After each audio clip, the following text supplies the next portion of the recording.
Online stuff being as it is, sometimes there's that for the race. If you go to the congressman's website and his Twitter account, actually, you can see that full race for itself.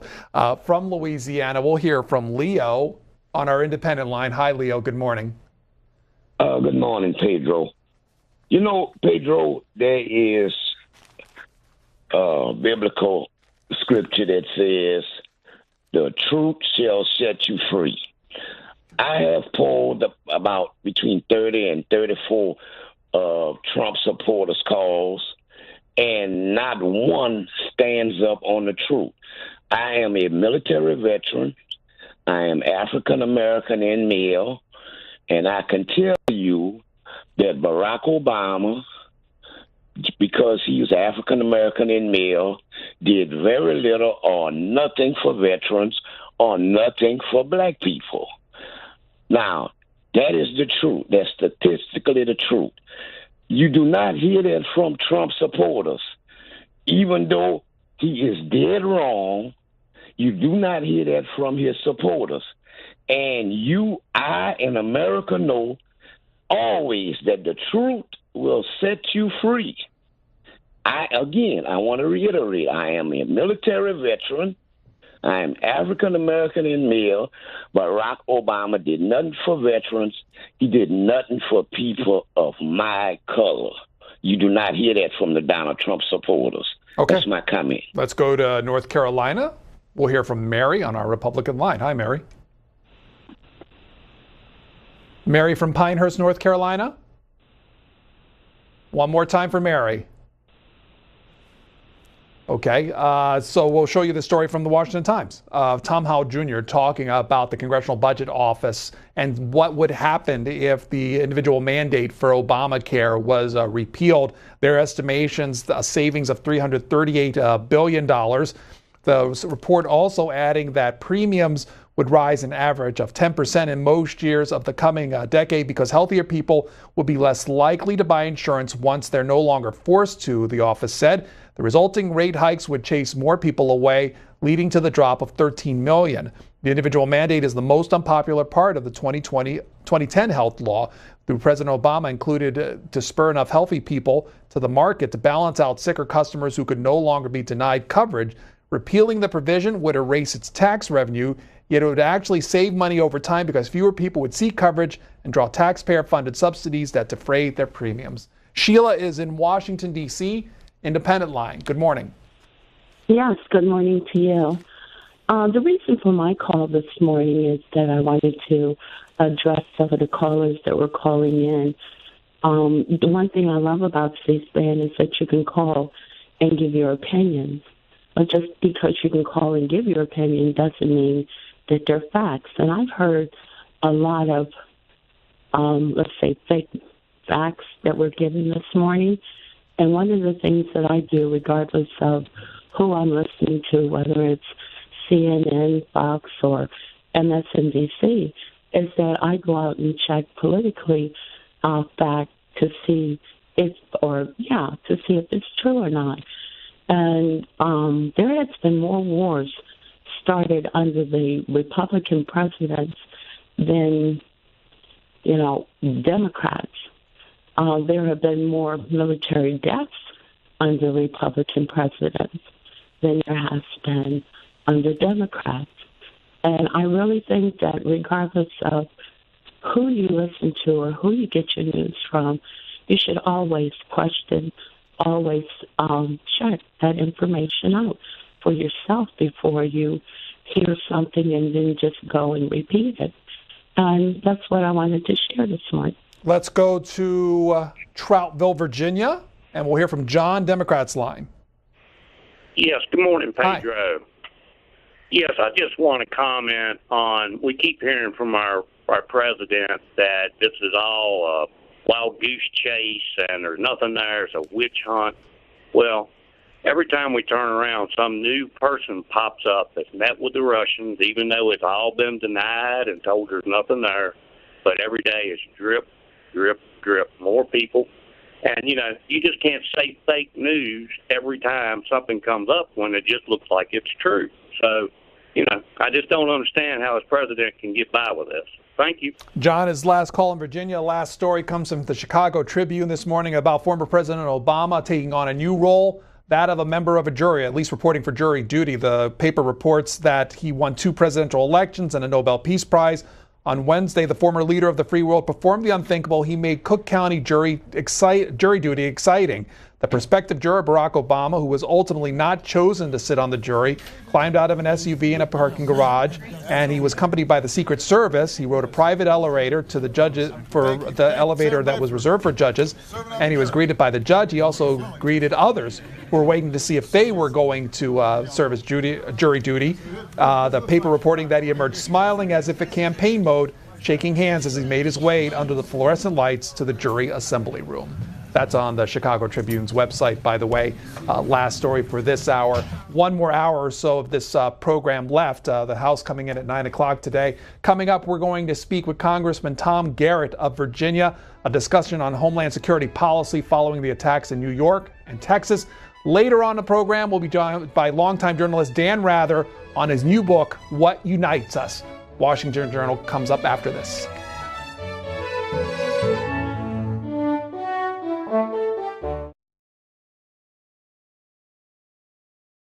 Sunday night on Afterwards.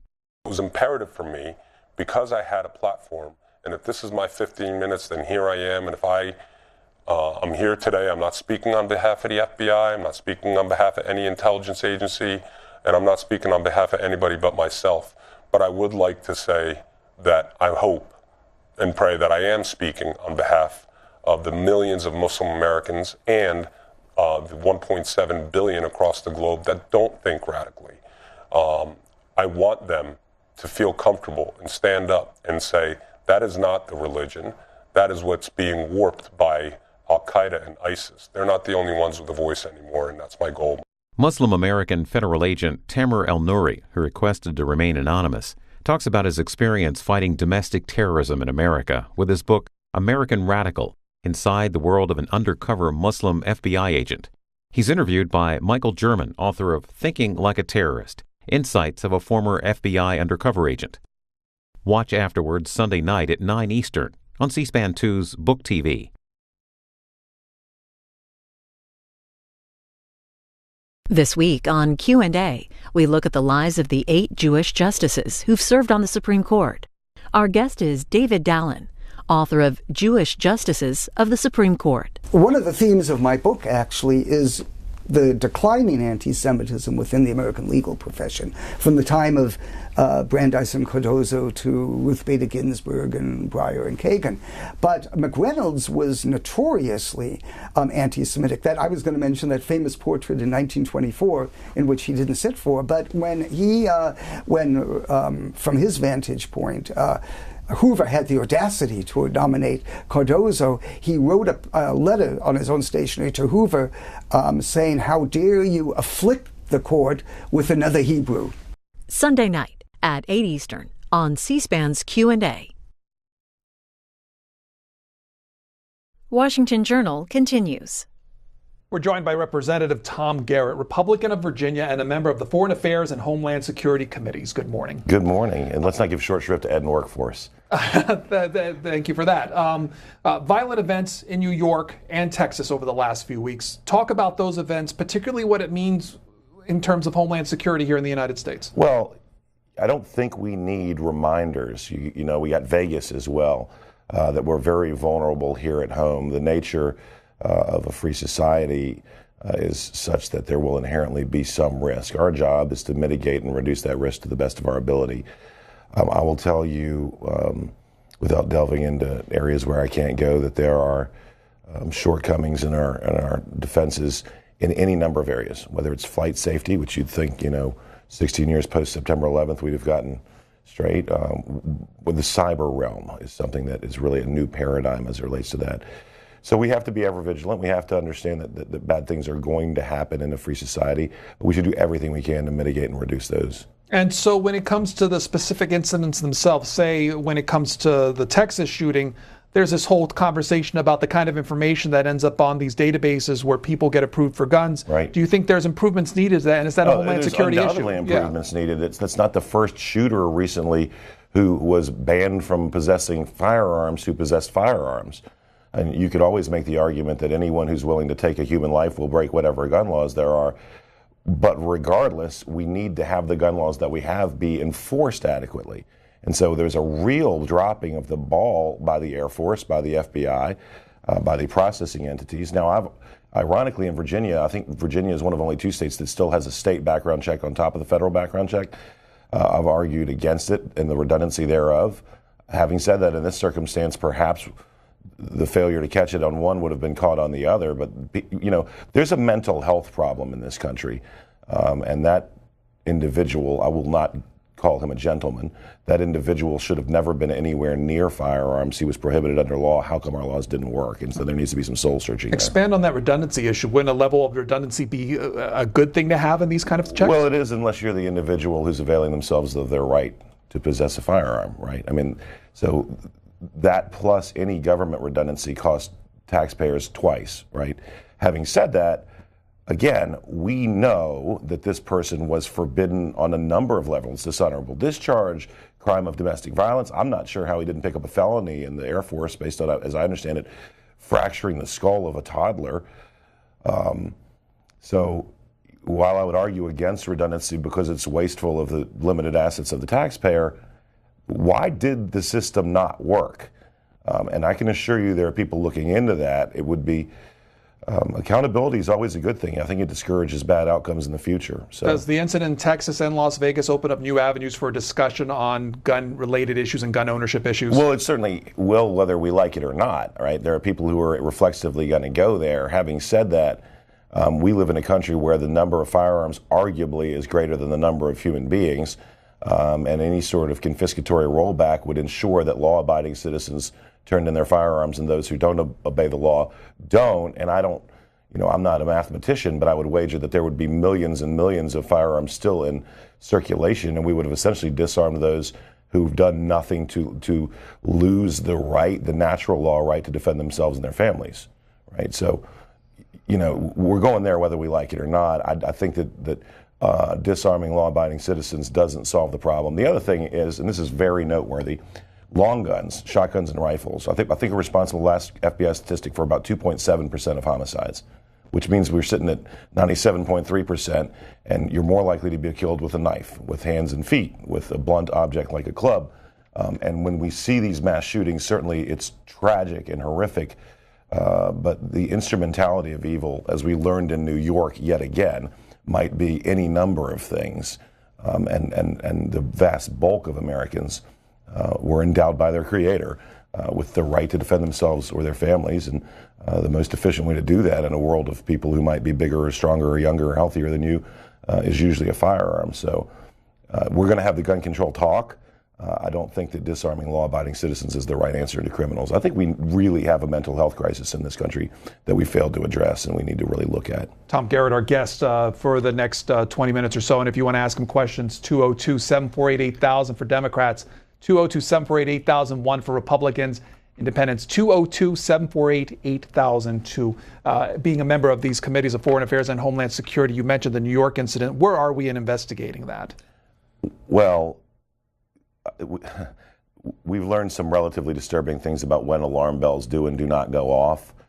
That's echoed in the New York case and other cases recently. And there are certain things that I'm not at liberty to discuss on the air, but you could make an argument that this guy, that's an offense to gentlemen everywhere, that this guy should have been on somebody's radar.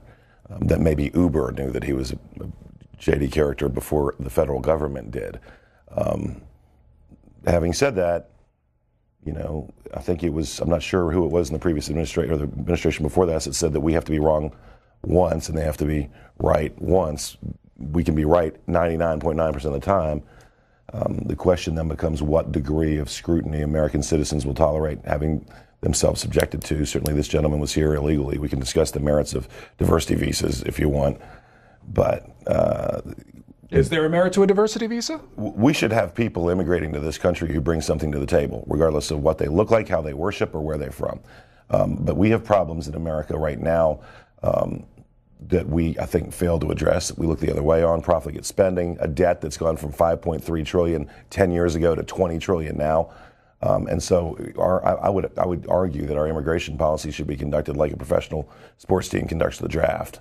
That we should have a healthy and robust admissions process, but we should hope that we admit people who will be net contributors from the get-go, that nobody has a monopoly on good ideas, that there are people who can generate economic activity and growth and help keep America at the head of the idea war, right? What we do better than anyone else in the world is come up with ideas. We don't perfect stuff necessarily, but they're usually our ideas. Having said that, though, if you're not proficient in English, if you don't have a skill set that makes you a commodity in demand, goodness knows there are any number of people who'd love to be here. And I would submit that those are the folks who we should focus on allowing to avail themselves of the amazing gift that is U.S. citizenship. Calls for you are lined up. We start with our Republican line. This is Meridian, Mississippi. Walter, you're on with our guest, Representative Tom Garrett of Virginia. Good morning. Go ahead. Yeah, how y'all doing this morning? We're doing well, Walter. My question is, do you really think that you could have, if this fellow would have been on all kind of radar, and the laws that have passed, if they would have, I'm kind of nervous, if they would have, do what?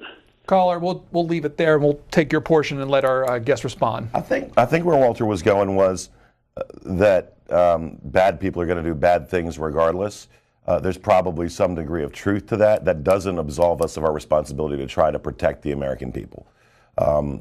But again, I think the answer is not denying Americans fundamental rights. The answer is not building up a super surveillance state that pries into our reasonable expectations of privacy. There's a balancing act somewhere.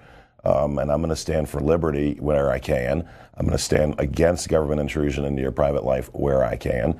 And I do believe that as it relates to firearms, we have a right not bestowed upon us by the government, but by our creator or nature, whatever your value system says, to defend ourselves.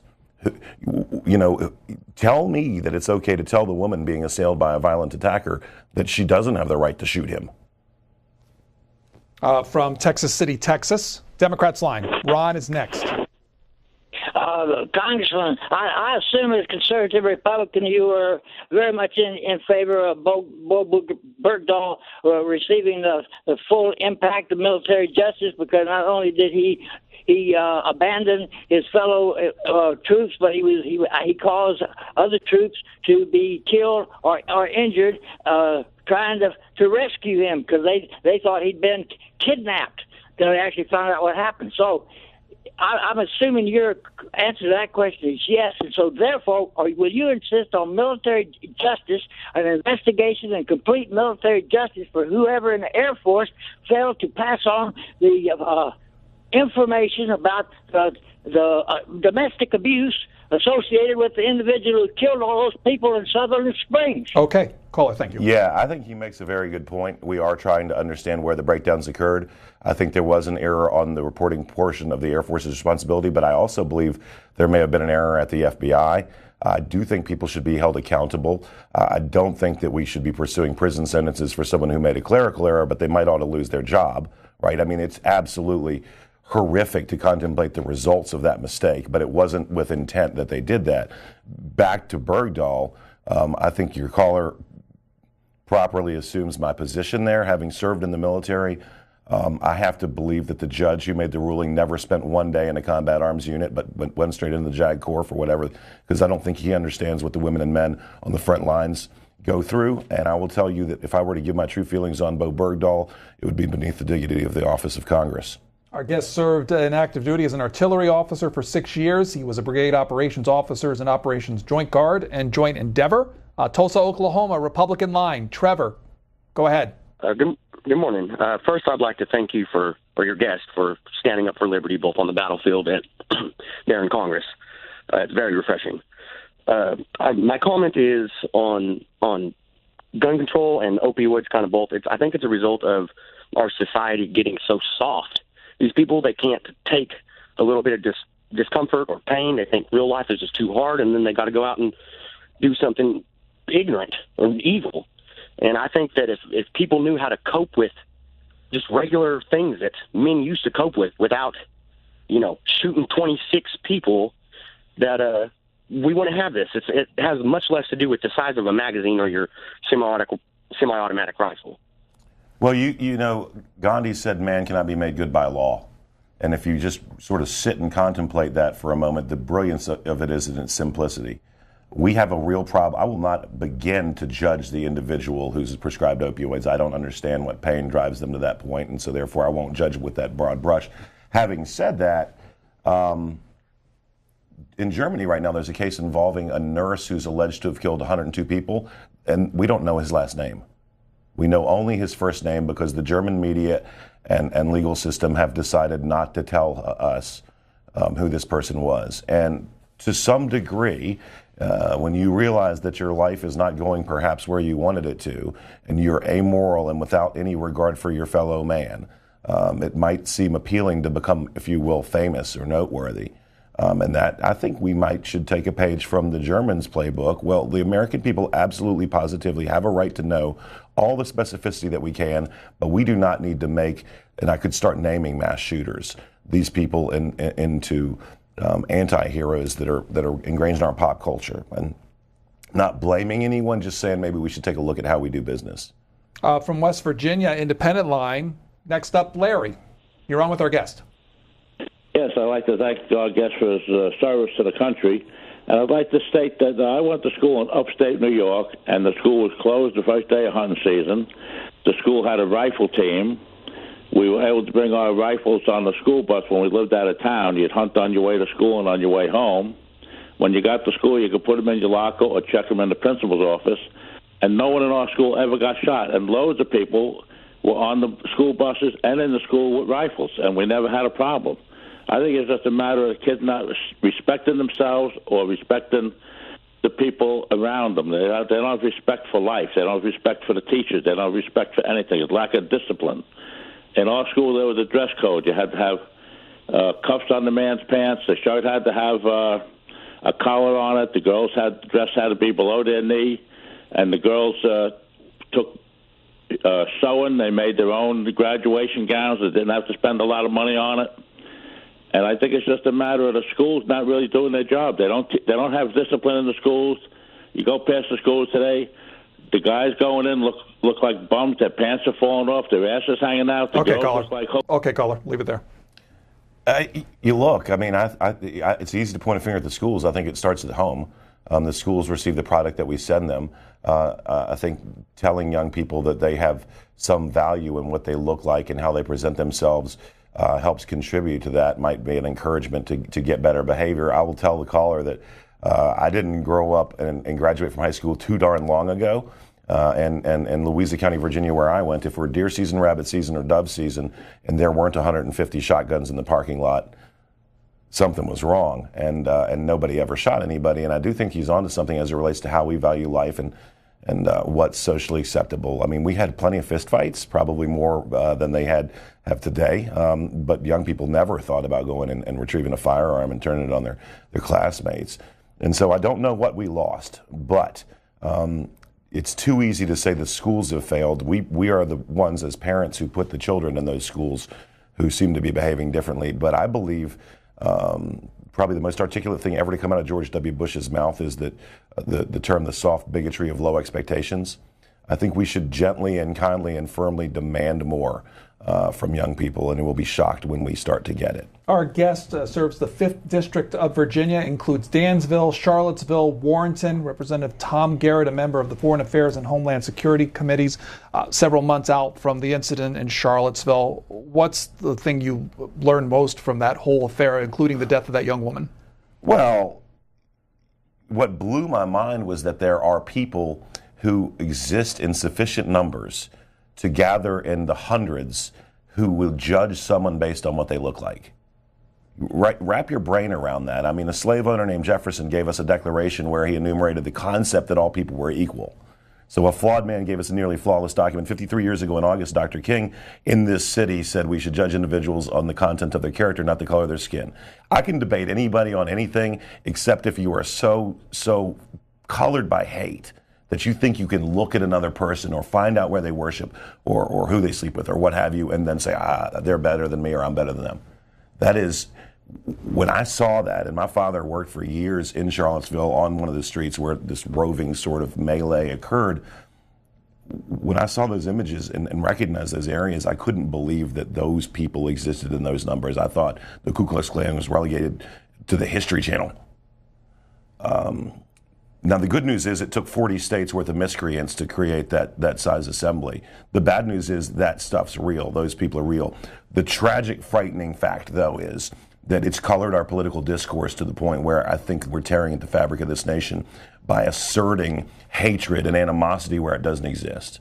If you label anyone who disagrees with you as a Nazi, then what do you do when you find the real ones?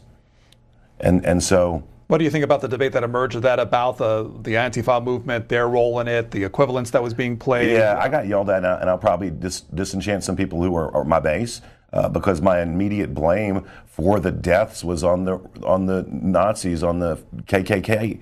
Yes, Antifa was there. Yes, they acted like fools as well. But the but-for cause of the assembly that cost the lives not of one but of 3 human beings was these extremist, racist individuals. Antifa came because they knew that these clowns were going to be there. And so I think that the first thing that needed to be done, and we were on the air the day of the event, condemning full-throatedly. In fact, the first rally in May, I think I was the first elected official to write an editorial where I said, you can talk to me about free speech all you want, but when you show up wearing all white, carrying torches at night by a Confederate statue, I think you might have another motive. Or else you failed 8th grade history. So let's condemn the but-for cause while acknowledging that Antifa are very, very bad actors who are antithetical to who we are as a nation. But really, the bigger message is that the Vice President of the United States, Joe Biden, says they want to put you back in chains. Tom Perez says the Republican Party doesn't give an expletive deleted about people. The vice presidential nominee says we must fight them in the streets. And then a week later, his son's arrested for... you got Kristen Gillibrand and Kamala Harris engaging in F-laced tirades, we-they stuff. Look, we can disagree on tax policy, on healthcare policy, etc., without your opponents being communist or Nazis or fascists. There are real fascists, there are real Nazis, and they are a real threat. And the demagoguery and the jingoism is beneath the dignity of the American political process and dangerous. Let's go to Potomac, Maryland, Democrats line. Richard, you're on with our guest. Representative, I'd like to congratulate you for your heart, and you sound reasonable.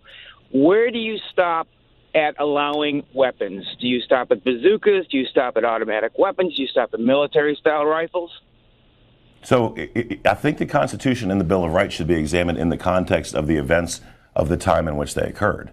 And so if you ask yourself honestly what the underlying cause for the Second Amendment being included in the Bill of Rights was, it was for the Americans to protect themselves from a tyrannical government. And that's an easy one to determine by virtue of the fact that they were just completing a rebellion against a tyrannical government. And so I guess the theoretical line would be drawn and what weapons would be sufficient to protect the individual, which is the ultimate minority, from an oppressive regime. And therein we could have a whole other program worth of debate where that line is. But you're not calling for a wholesale change of the Second Amendment to accommodate that. I'm calling for the recognition of the underlying purpose of the Second Amendment. It had nothing to do with a right to hunt. It had nothing to do with the right to shoot recreationally. It had to do with ensuring that the populace was never subjugated by an oppressive regime. Let's go to, this is Augusta, Georgia, Republican line. Ralph, good morning. Go ahead. Yes. I understand that 23 other people came in with the New York City truck driver terrorist. These people possibly terrorists themselves. I'd like to know what happens to these people. Are they deported? Are they monitored and tracked if they stay in the United States? And I'd also like to know about the wife and children. I understand he got a 24-year-old wife and 3 children. If they stay in the United States, are they put on welfare? How are they going to live? Okay, we talked earlier about immigration and sort of conducting it as it relates to the needs of the team being the United States. The first responsibility of the national government is to the nation. It's not to the citizens of one color or one faith, it's to the citizens of the nation. And I think that if you look at the people on the diversity visa program, there's an incredible disproportionate number of people who are on federal assistance. And I don't think you get any rewards for good intentions. Now, having said that, every single person who has been bestowed citizenship or even legal residence can avail themselves of the rights to things like due process. I don't want to see that change in their reaction to a horrific but isolated event. We have rights. They're entitled to due process. There are no do-overs where we allow someone in the country and go, well, we think you might be bad, you got to go. We need to have demonstrable evidence to that end. Having said that, to the best of our ability, within the parameters established by the founders as it relates to our rights to privacy and reasonable expectation, search and seizure, et cetera, we are trying to find the bad folks and weed them out. Having said that, we have not yet gotten the perfect paradigm, and I am afraid that if we ever did create a circumstance where there were no acts like this, which I'd love to see, that we wouldn't like what the freedoms were and the privacy and the rights that we had to sacrifice to get there. So it is a balancing act. I think it was Franklin who said that those who would sacrifice liberty for security deserve neither and will lose both. What we need to do is do everything within our legal power to protect the American citizens whilst not eroding the very freedoms that make us unique. We are running out of time, but I did want to get your thoughts on the election in Virginia yesterday and if it portends anything for Republicans overall heading into 2018. You know, anyone who says it doesn't portend anything in the grand scheme, I think, has got their head in the sand. What we saw was about a 300,000 to 400,000 voter delta from 2013 gubernatorial election, an upward increase. In fact, every one of the delegates that lost yesterday, the Republican delegates that lost, actually got more votes than they did in 2013, which means that you can say, well, the Trump voters didn't show up. They showed up, but there was a wave of passion amongst the Democrats. Now, how do I address it? I don't know how much time we have. I think the Republican Party needs to focus on a liberty message. You can't explain to me in a manner sufficient for me to like it why the federal or state government tells cancer patients and doctors what medicines they can choose. You can't explain to me from a liberty context why, and I carried the bill in Virginia that removed the government from our bedrooms, there are laws that prohibit people, adults with consent, from engaging in whatever activity they choose in their bedroom. That is overreach the government. The Republican Party will win when we focus on an individual liberty message, knowing that the ultimate minority is the individual. And we're going to start bringing in younger voters and newer voters. But until then, there's an energy gap, and the Democrats are winning. Tom Garrett of Virginia, thank you for your time. Thank you. It's been a pleasure. Coming up, we will speak to journalist and author Dan Rather, who joins us to discuss his new book, What Unites Us. That conversation coming up next.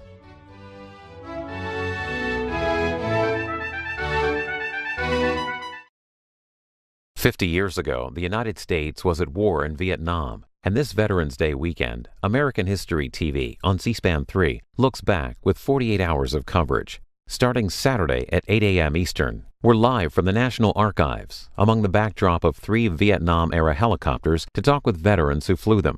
Then from 11:30 a.m. to 1 p.m., we're taking your phone calls and tweets live with historians Mark Atwood Lawrence and Leanne Hang Nguyen about the war in 1967.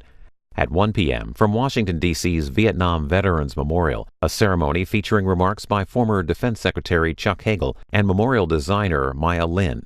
On Sunday at 4 p.m. Eastern on Real America, a 1967 CBS News Vietnam War special report. Whether it's due to the enemy's clever tactics, or the bad fighting conditions, the weather, or the terrain, it seems clear that the American military offensive along the DMZ has bogged down. like the Marines in the mud in Kantian. Then, at 6, on American Artifacts, we'll tour the National Archives exhibit Remembering Vietnam. And at 8, on the presidency, the 1967 President Lyndon Johnson Vietnam War press conference. Made our statement to the world of what we would do if we had communist aggression in that part of the world in 1954. We said we would stand with those people in the face of common danger. And the time came when we had to put up or shut up. And we put up, and we're there. Watch the Vietnam War 50 years later, this weekend on American History TV, on C-SPAN 3.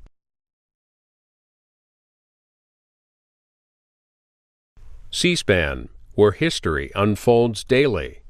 In 1979, C-SPAN was created as a public service by America's cable television companies and is brought to you today by your cable or satellite provider.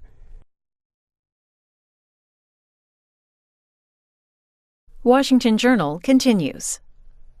Joining us from Philadelphia, Dan Rather, the president and CEO of News and Guts and the author of What Unites Us, Reflections on Patriotism. Good morning to you, sir. Good morning. Thank you very much for having me today. What compelled you to write a book, and why do you think it was needed? Well, what compelled me to write the book was the realization that we've become so divided and so in concrete and very partisan political and extreme ideological positions that the country is some peril. I'm not shouting that we're about to decline and disintegrate, but there are troubling signs in the country that, number one, we're becoming so divided that we could slide into a version of authoritarianism, which would lead to extreme nationalism, economic nationalism, racial nationalism, which could lead further decline into tribalism. So, I care about the country. And I began to ask myself the question, what is patriotism in the second decade of the 21st century? And as I explored that question, I realized I don't have any great wisdom about it. So my idea was, well, let's start a conversation about what patriotism is and what it isn't. And during that conversation, remind ourselves about the values that have been the cohesion that have held the country together through all these years. I fear, and my fear before I wrote the book was that people tend to forget the values that have sustained us over our history. So that's the reason I wrote the book. One motivation for it was that I'm on social media now. I have my own Facebook page and have another Facebook page called News and Guts, in which I try to bring some context and perspective and hopefully a steady, reasonable voice to some of these questions. And frankly, the social media site was so successful that I said to myself, well, maybe there are other people, a lot of other people who are thinking about what I'm thinking about, which is what is patriotism. So I decided to start writing the book, and now it's out. 202-748-8000 for Democrats, Republicans 202-748-8001, and Independents 202-748-8002 if you want to ask questions of our guests. You can also post on our Twitter feed at C-SPAN WJ. Going into the book, Mr. Rather, what was the perception of patriotism, and what did you find out from writing the book? Well, what I found out from writing the book is that there is a difference between patriotism and nationalism. They are not mutually exclusive. They overlap one another. But the biggest difference is that patriotism is humble. Patriotism is modest. Patriotism is grateful for where we've been, grateful for the great strengths of the country, but recognizes we're not perfect. We can't be perfect. But our nation's history is constantly striving for, as the Constitution said, a more perfect union. And that led me to say to myself, well, I need to think about my own patriotism, because there's a feeling that patriotism is simply a deep love for your country. That is part of it. But the other part of it is to recognize that we need to keep constantly improving. Whereas nationalism, particularly in its most extreme versions, some of which have been preached from some of the most powerful positions in the country lately, nationalism has a certain conceit, a certain arrogance about it. Certainly when it's taken to the extreme, nationalism sometimes can take the position, you know what, we may not be perfect, but we're as close to perfect as we're going to get, and we're far superior to anybody else. So one big difference that I learned between patriotism and nationalism is that patriotism includes humility. Humility doesn't mean that we are constantly criticizing ourselves, but it does mean we keep questioning ourselves about how we can make the country ever better as we go along. So did you write this book, Mr. Rather, with a certain administration, the Trump administration in mind? Were these thoughts that started coming to you at the end of the Obama administration? No. I can't and won't deny that concerns about where the current administration, particularly the tone of the current administration, was a factor, but it wasn't a motivating factor. And the book is not a polemic. It's certainly not a screed against the Trump administration. In fact, President Trump is not even mentioned in the book. What I sought to do with the book, and others will have to judge whether I was successful or not, is make a book that even the most forceful, the most dedicated Trump supporter could read the book and naturally have some disagreements, but say to themselves, that's something to think about. I'll give you an example. That one of the things that has made America what it is a strong sense of empathy. There's a difference between empathy and compassion. But we are an empathetic people, not in every year of our history and in every way. But empathy is one of those words I think a lot of people don't even know the meaning of the word, and I would recommend gently maybe look it up in the dictionary and particularly compare empathy with compassion. But it's one of the values that have held us together, dissent. Dissent has been a very strong force for good in the country overall, not every dissent in every decade. But dissent is a key to who we are as a people. And there's a tendency sometimes to equate dissent with being unpatriotic. So that's an example of the kind of discussion I think we can have in the context of the present administration. And I have deep concerns about the tone of President Trump and the tone of his administration. It does have some, as the senator said in the previous section, it has some elements of demagoguery. Have been the so-called dog whistles and wink winks to the worst elements of bigotry and prejudice, not only racial prejudice but religious prejudice. And that this is something I'm so sorry about the phone. I normally turn it off. I beg your pardon.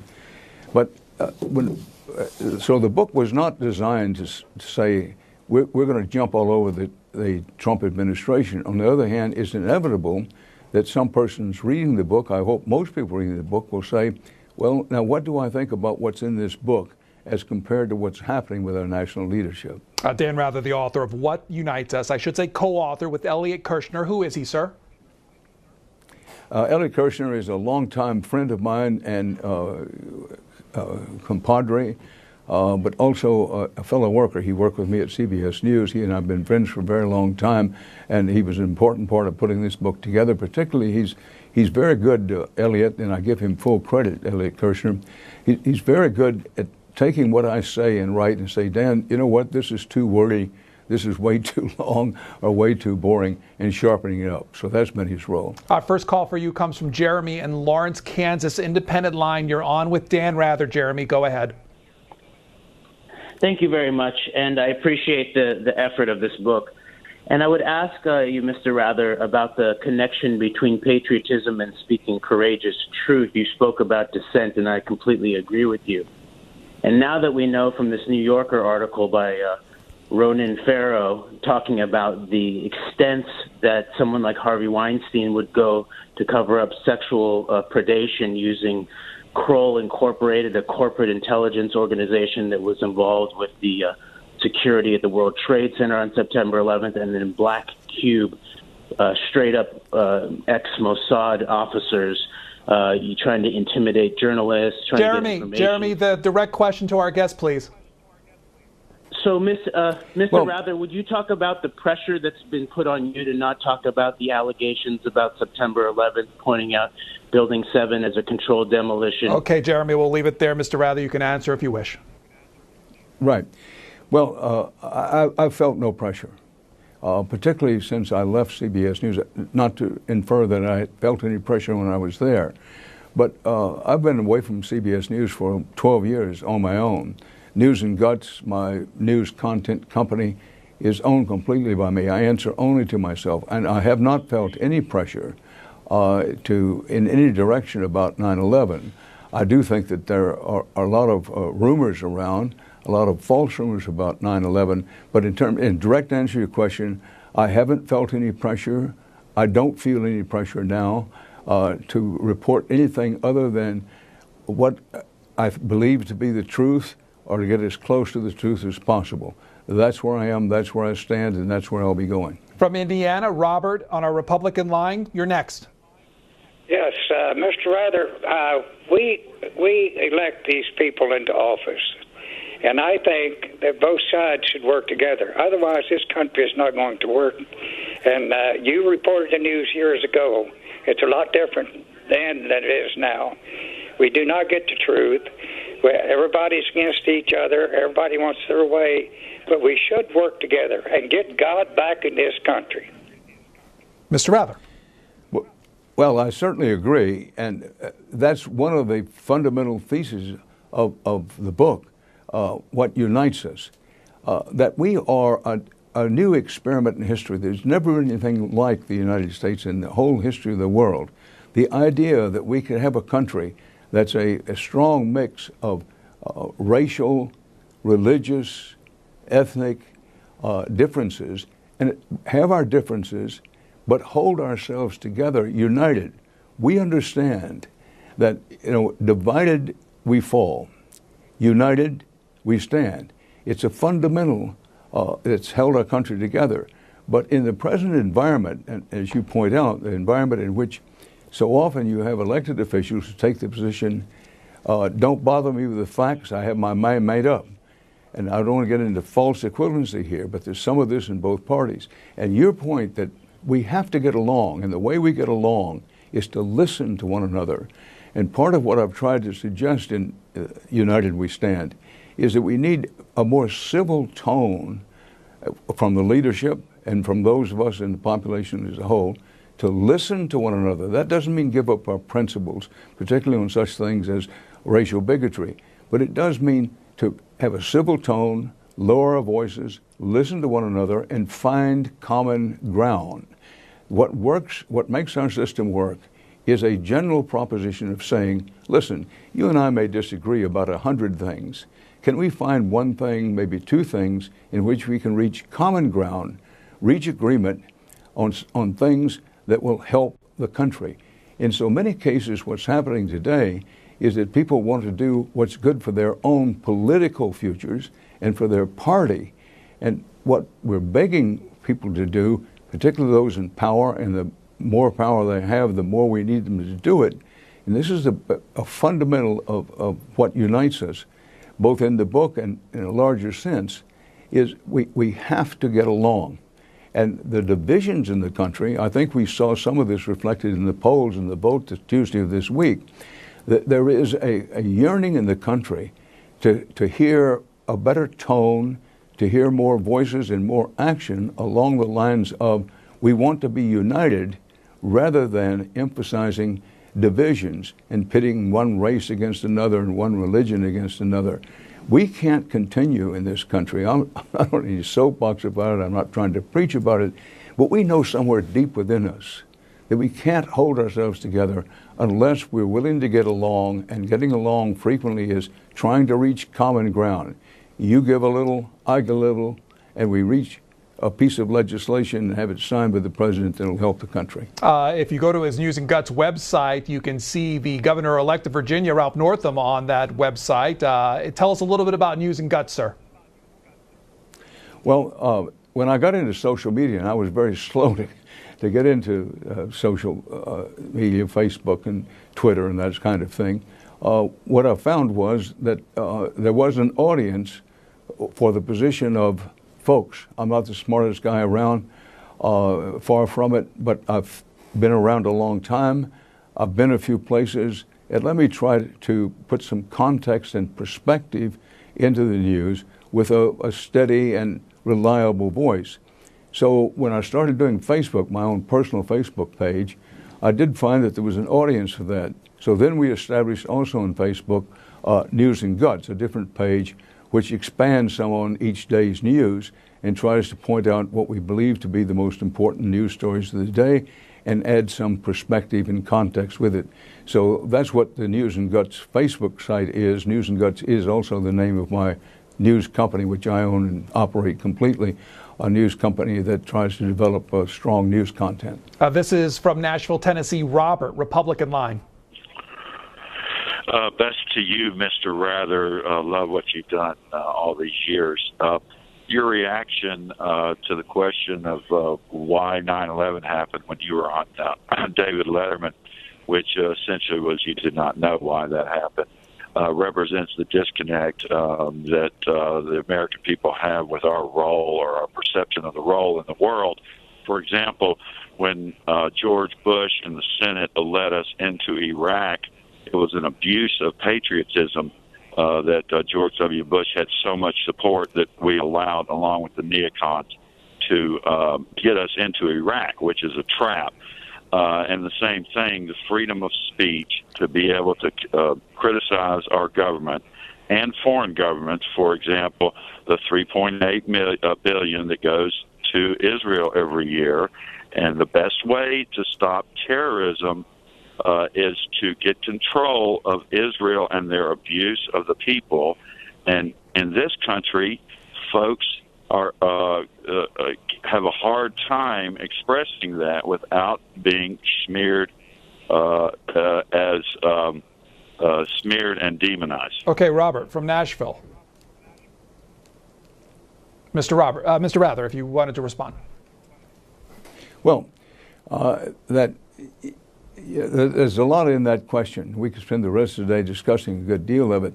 One of the points I make in the book, What Unites Us, I'm not sure I stated it quite this directly, but number one, going into Iraq, by any reasonable analysis, was a strategic disaster of historical proportions. And we in this country, and for that matter, much of the world, will be paying a price for it for a very long time. Now, I acknowledge in What Unites Us that I, along with a lot of other people in the press, did not ask enough questions as we were being taken into the Iraq War. We didn't ask enough tough questions. And that was a mistake on my part and on the part of much of the press. The question now, when we consider, well, what unites us and what can you do going forward, is to keep in mind some of the things you just said, that a free and independent, truly independent, fiercely independent when necessary press is the red beating heart of freedom and democracy. And one of the roles of the press is to be a check on power and to ask the tough questions, follow up with tough questions. Don't be afraid to ask the tough questions. What frequently happens, and it did happen in the roll up to the Iraq War and during the Iraq War, is that those in power made the case, and it was believed by many people, that to question the strategy of going into Iraq was somehow unpatriotic. Just the opposite was true. The patriotic thing to do was to say, I love my country. I am going to back U.S. fighting men and women anytime they're put in danger far afield. But as a member of the press, I'm going to ask the tough questions. That was the patriotic thing to do, and it's the patriotic thing to do now. You write in the book that you, in the section about the press, saying that when it comes to the institution of a free press in America, it's in a state of crisis greater than I have ever seen in my lifetime. What do you base that on? Well, I base that on what the president has said and done. That no president, every president we've ever had, has had his difficulties with the press. However, we've never had a president, and this includes during the Nixon years, we've never had a president who personally, relentlessly attacked the press, and both individual members of the press and press institutions, saying such things as, this is a paraphrase, but an accurate one, members of the press are among the most despicable people in the country, and members of the free press are enemies of the people.